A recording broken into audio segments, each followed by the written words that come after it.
Salut à toi! Dans cette petite vidéo, laisse-moi te montrer la voix de Mao, de Takahashi Rumiko. Quoi? Non, elle a pas fait un manga sur le communisme chinois. T'inquiète pas. Takahashi Sensei reste fidèle à elle-même, mais il y a quand même un rapport avec la Chine. Lequel? Check ça.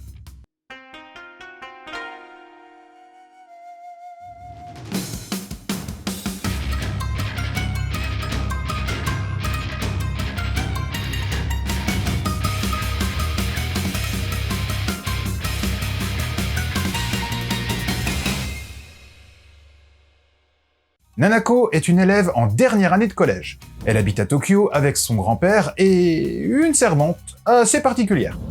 Ouais, elle a, on pourrait dire, une tête de poisson.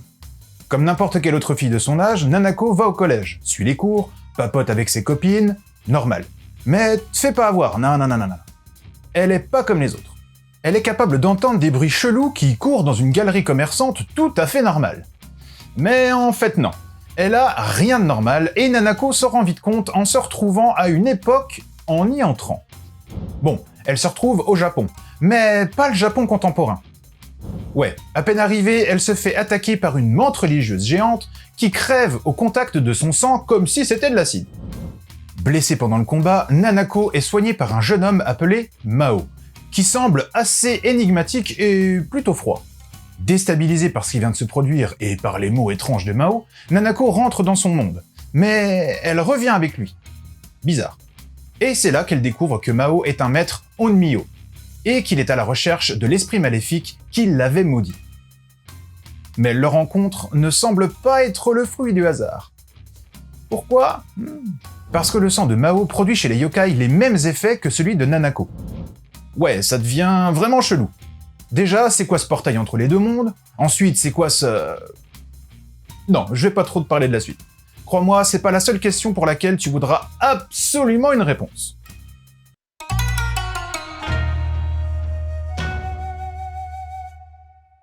Niveau graphisme, tu retrouveras bien ici le style de Takahashi Rumiko. Des personnages au visage arrondi, aux grands yeux, aux traits fins. Pareil pour la menthe religieuse géante, c'est la cousine germaine de celle que tu peux trouver dans une série comme Inuyasha. Le personnage du petit Otoya, avec des grands yeux noirs et fixes comme une poupée inexpressive, est différent des autres malgré un trop plein de vie. Le changement dans les yeux de Nanoka, qui deviennent comme ceux d'un chat, annonce des surprises à venir. Tout comme les deux couleurs des cheveux de Mao, le blanc et le noir, reflètent son métier de maître Onmyo. Ah oui, pour info, un maître Onmyo est un exorciste utilisant les pouvoirs du yin et du yang.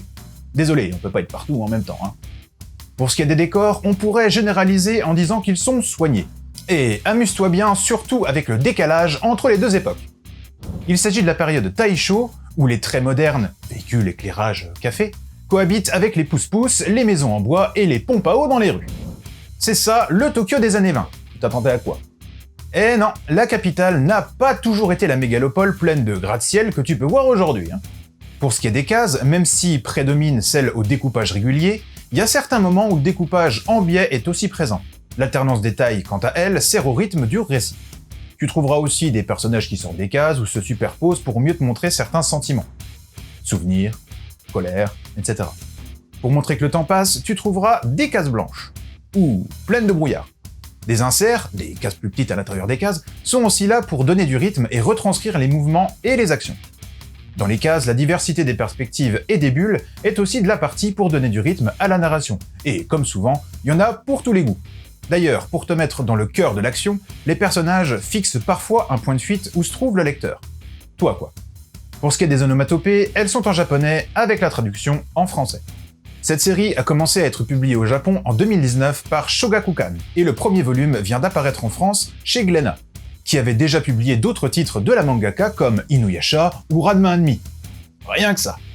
La jaquette de la version française est identique à celle de la version originale, et elle est de bonne qualité et montre la figure de Mao avec ses cheveux noirs et blancs sans trop en montrer de l'époque ni de la nature du personnage.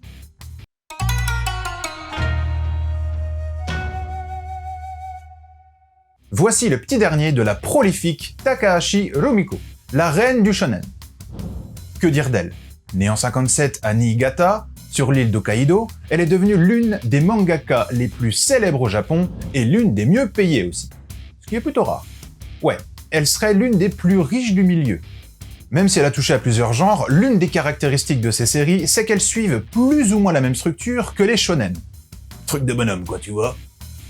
Une autre caractéristique, l'humour, qui envahit toutes ces séries et ça passe crème, allégé 5%. Si ses débuts se font en 78, elle commencera à être connue dans les années 80 grâce à Urusei Yatsura, l'histoire déjantée d'une famille d'extraterrestres à la figure d'Oni et ses rapports avec les terriens.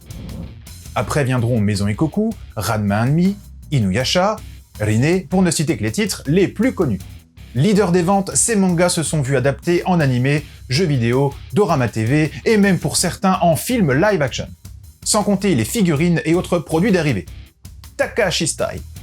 Mao suit bien la lignée définie par Madame Takahashi dans ses autres séries.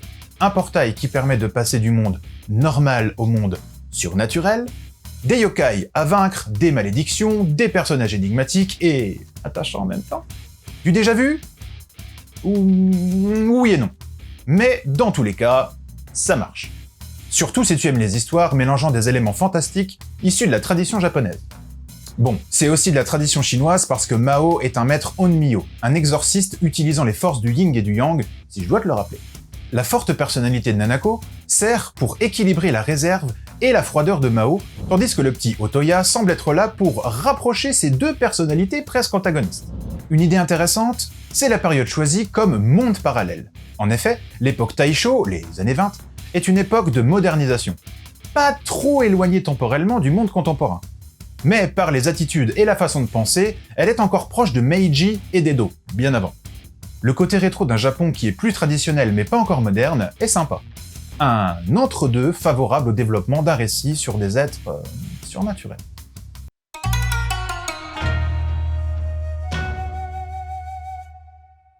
Tu veux des conseils niveau monde surnaturel Jap, yokai, exorciste, esprit es-tu là ? Je t'en file 3. Inuyasha, de Takahashi Rumiko. Bah ouais, je te l'ai dit qu'elle a du background.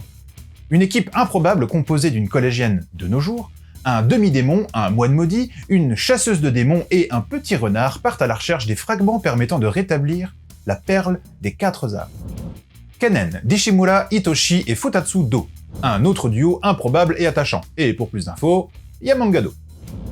Gegege no Kitaro, Kitaro le repoussant, de Mizuki Shigeru, maître par excellence du monde surnaturel et des yokai. Il raconte la vie de Kitaro, un enfant yokai et de ses amis. À travers leurs yeux, c'est la société japonaise de l'époque qui est passée en revue, d'un œil critique mais avec une bonne dose d'humour. Voilà, c'était Mika, j'espère que cette petite chronique t'aura plu et donné l'envie de lire Mao.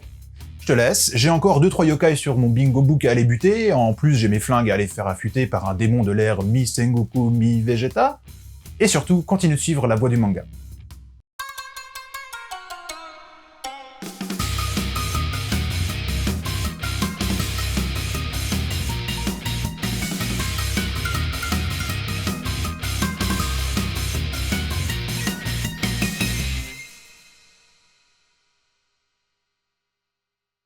Non, j'ai rien ajouté derrière tout ça, moi. Takahashi Rumiko, quoi. Takahashi Rumiko. Vous n'avez pas les bases, c'est tout, voilà. Salut.